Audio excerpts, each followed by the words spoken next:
그게 이제 한두 번이죠. 어떻게 생활을 하겠어요. 그러니까 거기 사람이 안 산다잖아요. 14분 만에 한 채를 짓고 그걸 자랑하더라고요. 근데 그건 자랑할 일이 아니잖아요. 그렇죠. 그래도 그렇게 잘 꾸며놔야 바깥에서 봤을 때 우리가 못 사는 나라로 낙인 찍히지는 않지 않겠느냐. 그러면 수없이 새로 지을 수밖에 없는.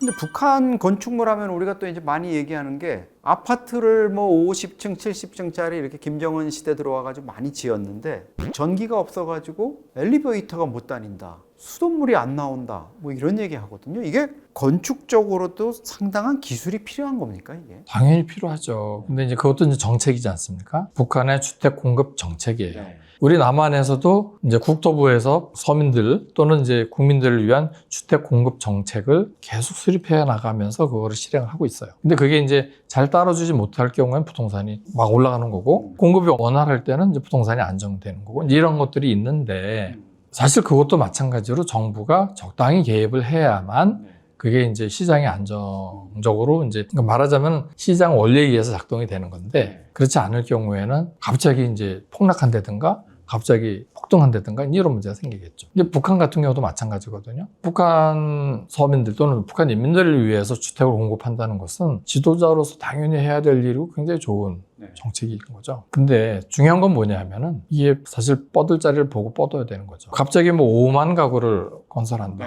해마다 10,000가구씩 평양에. 그건 사실 우리나라로 보면은 사실 그건 일도 아닌데 뭐 10,000가구 건설한다는 거 그건 일반 기업도 얼마든지 하는 그런 이제 개발로 보면은 이제 그런 일들인데 북한에서는 굉장히 큰 사업이란 말이에요. 그러네요. 우리는 사실 재개발 단지 2, 3천 가구 짓는 거 한 개 기업이 많이 하지 않습니까? 그럼요. 근데 그걸 짓는다 하더라도 수돗물 공급이 안 되나요? 전기가 모자라나요? 그런 적은 없죠. 말도 안 되죠, 그거는. 그건 우리나라는 체계적으로 그거를 관리하는 거죠. SOC도 충분히 확보하고 또 도로, 전기, 뭐 상하수, 수도 다 따라갑니다. 그 정도 능력도 되고 그러고 나서 아파트가 지어지는 건데 이제 마음이 급한 지도자 같은 경우에는 5만 가구 건설합시다 이렇게 해놓고는 밀어붙이는 거예요.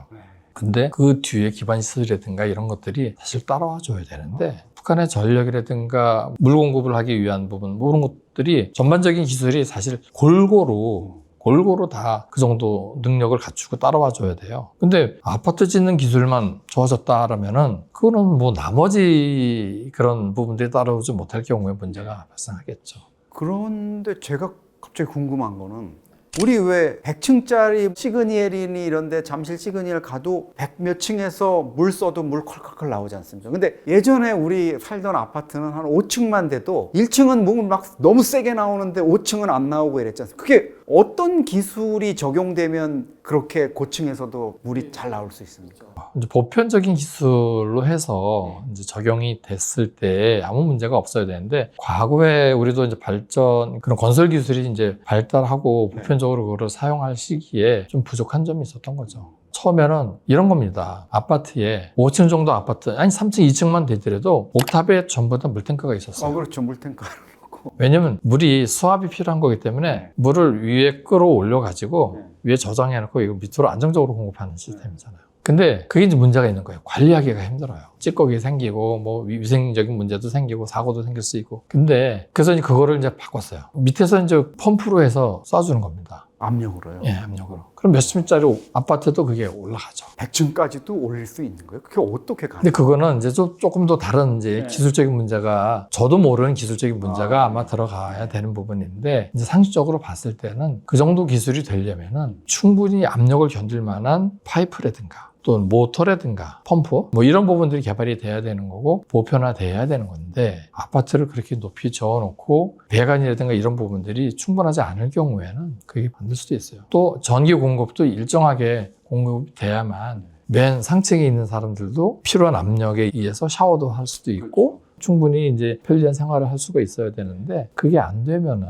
기능이 멈춰지는 거죠. 그러니까 우리 같으면 사실 50층 아파트면은 50층이 펜트하우스로 제일 좋은 고급 이런 층이고 로얄층이고 이런데 북한은 얘기 들어보면 아침, 저녁, 출퇴근 시간에만 전기가 들어오고 이러니까 심지어 뭐 화장실 물 이런 거 수도가 안 올라오니까 1층에서 길어가지고 올려서 이렇게 해야 된다. 이 말씀 하시는 거 보고 제가 깜짝 놀랐어요. 실제로 그렇게 해서 물을 길어 올리는 예전에는 그거 하는데 얼마씩 지불하기도 하고 네. 또 그것만 하는 분들도 계셨다고 그러는데 그게 이제 한두 번이죠. 어떻게 생활을 하겠어요? 그러니까 거기 사람이 안 산다잖아요. 제대로 있는 사람들은. 그래서 뭐 꽃제비 꽃제비들이 살았다는 얘기도 있고. 와가지고 살고 있다 뭐 이런 얘기도 있고. 그리고 이게 아파트를 번듯하게 짓기는 하는데 보니까 내부에 인테리어를 제대로 못 하더라고요. 그러니까 김정은이가 보러 오는 집만 이렇게 멀찍하게 해놓고 나머지는 개인이 해가지고 들어와야 된다 뭐 이런 식이라는데 이게 아시겠지만 사회주의 국가의 특성이 부동산은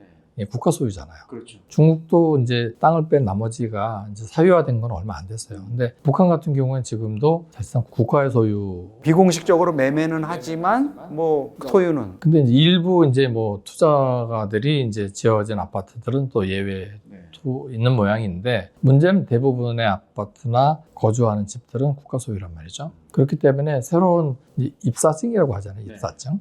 입사증을 받아들고 입주하시는 주민들은 아파트가 다 지어진 상태에서 들어가는 게 아니에요. 그러니까 자료들을 쭉 보면은 들어가서 자기 입맛에 맞게 내부 도배도 하고 장판도 깔고 그렇게 해서 집을 꾸미고 들어가야 되는 건데 심지어는 그 외부도 일반 주민들이 그냥 바깥에 타일로 붙이고 하는 그런 경우도 봤어요. 근데 이제 그게 이제 일반화된 이제 공급 방식인 거죠.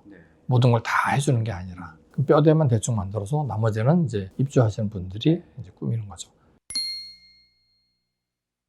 우리가 그 알고 있는 북한 간판급 할머니 아나운서 이춘희.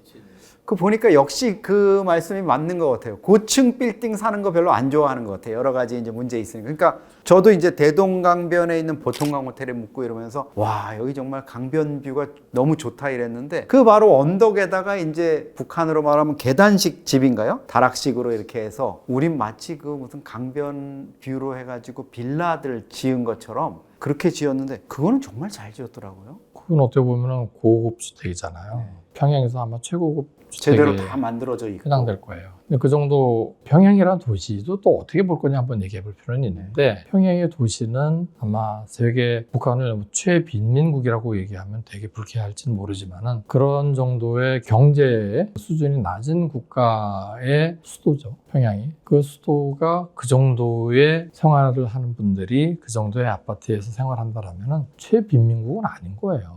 그렇죠? 그럼 북한 당국이 생각하는 거는 그거죠. 평양이라도 그렇게 잘 꾸며놔야 바깥에서 봤을 때 우리가 못 사는 나라로 낙인 찍히지는 않지 않겠느냐 이런 생각을 했겠죠. 근데 어느 나라를 보더라도 평양만한 나라가 그렇게 못 사는 나라다라는 나라는 없어요. 대부분 그 소득 수준이라든가 뭐 GDP 수준으로 봤을 때 150위권 바깥의 나라들은요 도시가 그렇게 꾸며질 수가 없어요. 근데 평양만 그런 거예요. 평양이라는 도시를 이제 그렇게 잘 꾸미고 싶었던 것은 그 체제의 어떤 우월성을 나타내기 위해서라도 그렇게 잘 꾸밀 필요는 있었겠죠. 실제로 갔다 온 분들 얘기 들어보면 이 박사님 갔다 오셨잖아요. 사셨잖아요, 거기서. 그렇죠. 좋았다면서요. 좋았죠. 네. 그러면 그 정도면 진짜 성공한 거예요. 근데 이제 크게 보면은 뭐 웅장한 느낌 뭐 있고 저희가 물론 묵는 호텔이나 이런 데는 뭐 최상급으로 잘 돼 있죠. 근데 가까이 이렇게 들여다보거나 또 이제 안내원 몰래 이렇게 좀 돌아다니는 기회가 몇 번 있었는데 거의 뭐 다시 잡혀오고 이랬지만은 일단 이게 뭐가 겉으로 보는 거하고 달라요. 뒷골목만 들어가면 고려 호텔 앞에 지하도 이런 데 보면 뭐 물이 막 차가지고 질퍽질퍽하고 불도 없어가지고 막 깜깜한 이런 거고 그리고 페인트 칠 이런 거 돼 있는데 정말 이게 형편없다는 느낌을 갖게 하거든요. 근데 그거는 의도했던 게 아니겠죠. 그러니까 그런 거 보시면 안 돼요. 제가 경로를 이탈해서 좀 호기심에 그들이 추구했던 것은 이미지예요. 평양의 이미지, 어떤 영상, 사진 이런 걸 통해서 평양이라는 도시가 이렇게 살기 좋고 지상 나간다라고 얘기할 만큼의 도시를 연출하고 싶었던 거지 그 이상 얘기할 필요는 없을 겁니다. 평양에 이제 취재라든가 뭐 이렇게 해서 방북을 많이 하거든요. 그러면 뭐 고려 호텔이라든가 보통강 호텔, 양각도 호텔 이렇게 묵는데 전설처럼 내려오는 얘기가 있습니다. 다 도청한다. 100% 도청한다. 그래서 뭐 빈말로 지나가면서 이 욕실에 슬리퍼도 없고 이거 왜 이래? 이러고 이제 밖에 나가서 뭐 옥류관 가서 냉면 먹고 오면 슬리퍼가 탁 놓여 있다더라. 뭐 이런 전설 같은 얘기가 있는데 이게 그냥 이 정도 되려면 대충 이렇게 뭐 도청장치 어디 밑에 갖다 놓는 게 아니라 구조적으로 뭔가 이렇게 건축물에다가 이렇게 설치를 하는 거 아니냐 이런 얘기도 있거든요. 어떻게 보세요? 그런 얘기 저도 많이 들었는데요. 건축적으로 그걸 한다라는 것은 좀 무모한 짓인 것 같고요. 그리고 이제 도청 장치라는 것은 기술적으로도 봤을 때 굉장히 작은 이제 기구를 써서 쓰는 거기 때문에 가구라든가 뭐 이런 데에다가 숨겨서 그걸 해야 되겠지, 건축에다가 그걸 한다라는 것은 좀 무모한 짓이지 않을까. 그렇게 할 필요도 없는 거고, 그게 돈이 더 많이 들어가는데 네, 그렇긴 하겠죠. 뿌드로 그렇게 하겠어요. 저희 뭐 아무리 뒤져봐도 없긴 하더라고요. 근데 희한하게 뭔가 그런 게 있어요.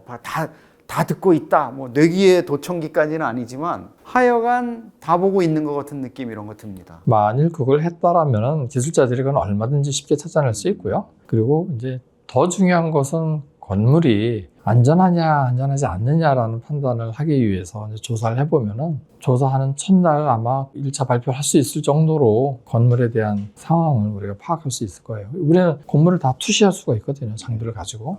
그 안에 철근이 빠졌는지 적당히 들어갔는지 다 볼 수가 있는데, 근데 그런 것들에 대한 판단은 우리가 나중에 통일 과정에서도 우리가 협력을 통해서, 네. 제일 중요한 거는 북한 주민들의 안전과 또 건강과 뭐 이런 부분들까지도 우리가 또 협력을 해야 되지 않습니까? 그렇다면 그건 얼마든지 저희가 할 수 있는 영역이니까 그렇게 해나가야죠. 근데 북한이 어쨌든 6.25 전쟁 거치면서 평양이 사실 거의 초토화됐지 않습니까? 근데 그 뒤에 보면은 북한 말대로 14분의 집 한 채 지었다, 이런 얘기 나올 정도로 어떤 전후복구 사업을 자기네들이 뭐 속도감 있게 했다고 얘기하는데, 그건 또 어떻게 봐야 됩니까? 그 정도로 14분의 한 채를 지었다라는 정도로 빨리 전후복구를 했다. 6.25 전쟁이 끝나고 나서 남한하고 북한하고 체제 경쟁에서 80년대 초까지는 북한이 우월했다고 해요. 실제로 거기서 살고 오신 분들 얘기 들어보면은 나는 저 나이 때 바나나를 못 먹었는데 그분들은 먹었다고 그러더라고요.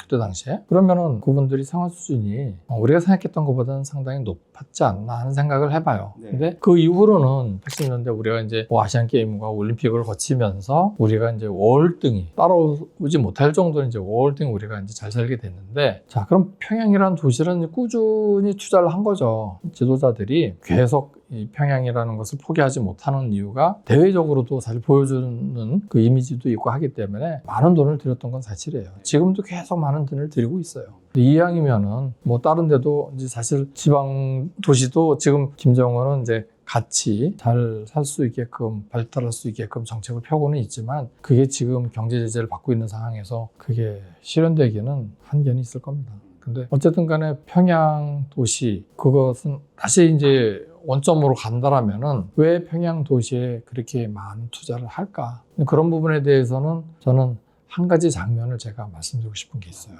뭐냐? 기공식을 할 때 수만 명의 군중을 끌어모아요. 끝도 없이 많은 군중들을 끌어모아서 전국에서 다 오는 것 같아요. 그리고 거기서 발파를 하죠. 이제 폭죽을 쏩니다. 그래가지고 기공식을 해요. 기공식을 해가지고 대대적으로 그걸 홍보를 하죠. 인민들을 위해서 내가 이렇게 많은. 김정은도 직접 막 삽질을 한 거 봤어요. 예. 그리고 인민들을 위해서 내가 이렇게 훌륭한 일을 한다. 이제 그거를 이제 나타내고 싶겠죠. 우리나라도 마찬가지니까 정치인들은 자기 과시를 하고 싶어 하는 거고. 근데 몇 년 후에 이제 준공을 하지 않습니까? 준공할 때 테이프는 혼자 끊어요.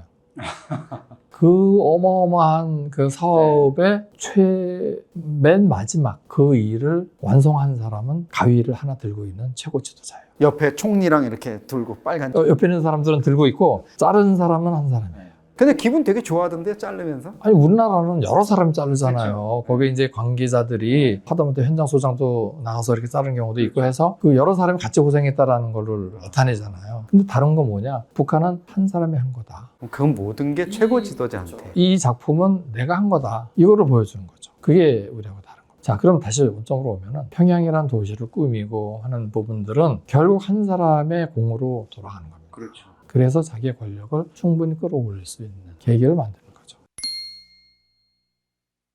북한 건축을 연구하고 실제로 이제 뭐 많이 들여다보시고 이렇게 해 오셨는데, 만약에 통일이 되거나 우리가 북한의 도시를 재건해야 되는 이런 단계가 온다면 평양 어떻게 손대고 싶으세요? 그 날이 살아생전에 올지는 모르지만, 그러니까 저는 이제 우리 후배들을 또는 우리 자식들을 위해서 우리가 이제 활동하는 동안 그런 기반을 좀 닦아놓자고 이제 이것도 연구해보고 이 박사님도 그런 쪽에서 사실 여태까지 활동을 해왔다고 저는 생각하는데, 그럼 그날이 만약에 왔을 때 마치 우리가 평양을 접수하는 것처럼 그렇게 해서 우리가 평양을 우리가 입맛대로 리빌드 또는 리모델링 할 수 있느냐, 참 고민을 많이 해야 될 것 같아요. 왜냐하면은 이 모든 게 제일 중요한 건 안전이잖아요. 또 우리 사회도 그 건설이라는 것이 안전을 중심으로 해서 발달을 해온 거란 말이에요. 기준도 그렇게 거기에 맞춰서 기준을 세우고. 근데 북한의 그 기준 없는 건 아니에요. 있어요. 근데 그 기준과 또 설계와 또 실행 단계가 얼만큼 일치했느냐, 그게 중요한 거거든요. 근데 북한이 만약에 시간에 쫓기고 돈에 쫓기고 해서 원래 생각했던 기준이라든가 목표를 달성하지 못하고 이제 그랬다라면은 저는 한 번 정도는 고민을 해야 되지 않느냐. 그럼 과거의 사례를 봐도 알 수 있어요. 아까 말씀하신 대로 14분 만에 한 채를 짓고 몇천 호의 집을 질 수 있는 자재를 가지고 몇만 호를 지었다라는 그 기록이 있어요. 그거 가능합니까? 그렇게 했대요. 철근 좀 빼먹고 뭐 이렇게 해가지고. 그걸 자랑하더라고요.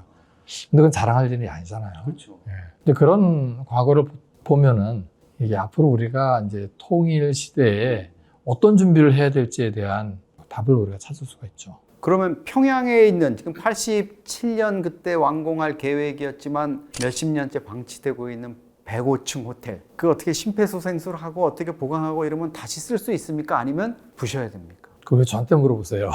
아니 그래도 전문가로서 이렇게 딱 보시기에 그 정도 되면 좀 어떻게 고쳐서 쓸 수 있다? 아니면 어렵다? 굉장히 답변드리기 어려운 질문이신데, 그거는 철저하게 많은 조사를 해야 돼요. 그러니까 안전성이 제일 중요하죠. 안전한지. 그리고 더 중요한 것은 호텔로 졌잖아요.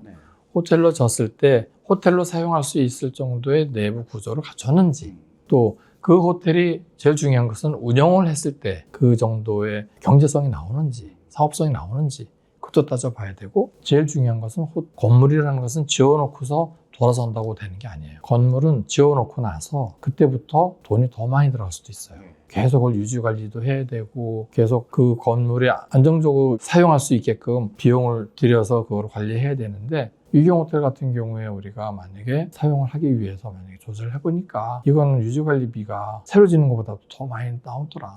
그러면 수 없이 새로 지을 수밖에 없는 문제가 생길 수도 있어요. 네, 김정은 위원장은 빨리 저희 채널을 보시면 이종석 우리 대표님을 평양으로 초청해서 안전진단부터 받아보시기 바랍니다.